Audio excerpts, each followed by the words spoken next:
O Supremo Tribunal Federal rejeitou o pedido do habeas corpus para o ex-presidente Lula. O que significa que ele pode ser preso, gente. Ao vivo, eu vou a Brasília para saber mais detalhes dessa votação com a repórter Maíra Guedes, que acompanha tudo de perto. Bom dia, Maíra.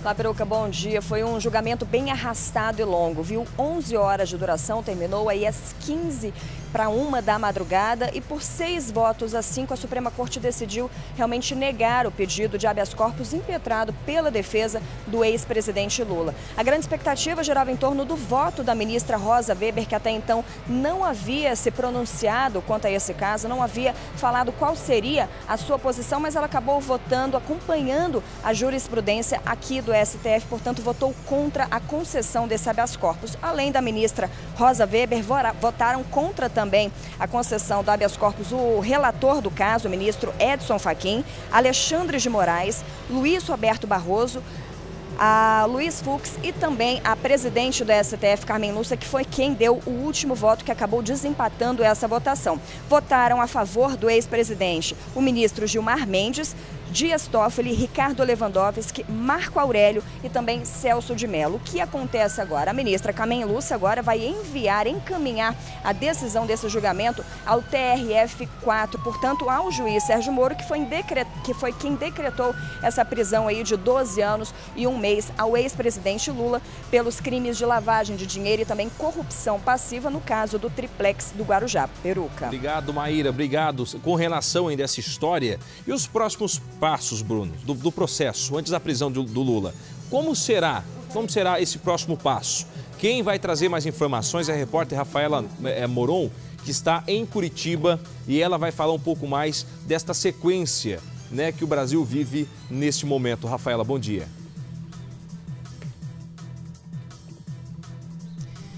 Olá, bom dia, Peruca, bom dia a todos. Realmente, todo mundo quer saber quais são os próximos passos desse processo a partir de agora. O que acontece é o seguinte, de acordo com a própria assessoria do Tribunal Regional Federal da 4ª Região em Porto Alegre, o processo por lá não terminou, não está encerrado ainda. Isso porque ainda cabem manifestações e recursos que estão em andamento. Não podem alterar a pena de 12 anos e 1 mês de prisão do ex-presidente, mas podem sim alterar o teor ali dessa pena que foi passada a ele. Então, nesse caso, o prazo para que se encerrem essas manifestações, contando aí dias úteis, se encerra no dia 10 de abril. A partir daí é que oficialmente o processo estará então encerrado em Porto Alegre, será remetido aqui para Curitiba, porque teve início na 13ª vara. Nós estamos, é claro, falando do processo do triplex do Guarujá. Aqui em Curitiba, há, claro, muita expectativa em relação ao andamento desse processo e o juiz Sérgio Moro tem, nas suas ações dentro da Operação Lava Jato, Peruca, respeitado esse processo de primeiro encerrar o trâmite em Porto Alegre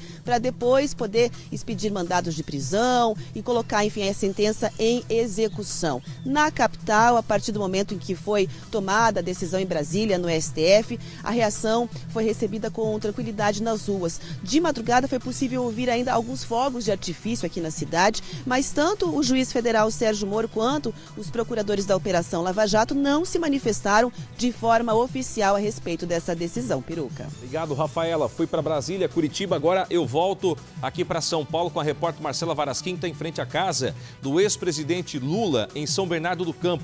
É o prédio onde ele mora. Como é que está a situação por aí, Marcela? Bom dia.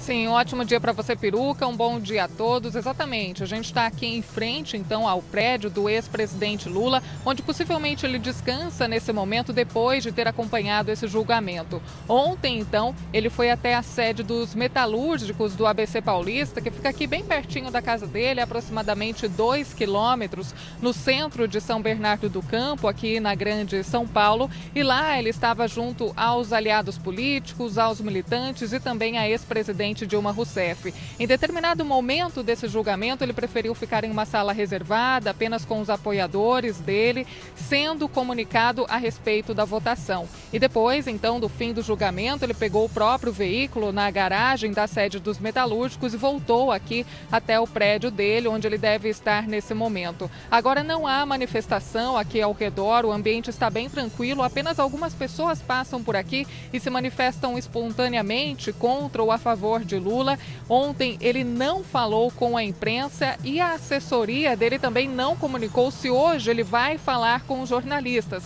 Mesmo assim, a gente continua aqui em frente à casa dele, acompanhando qualquer movimentação do ex-presidente nesse dia pós-julgamento. Peruca. Obrigado.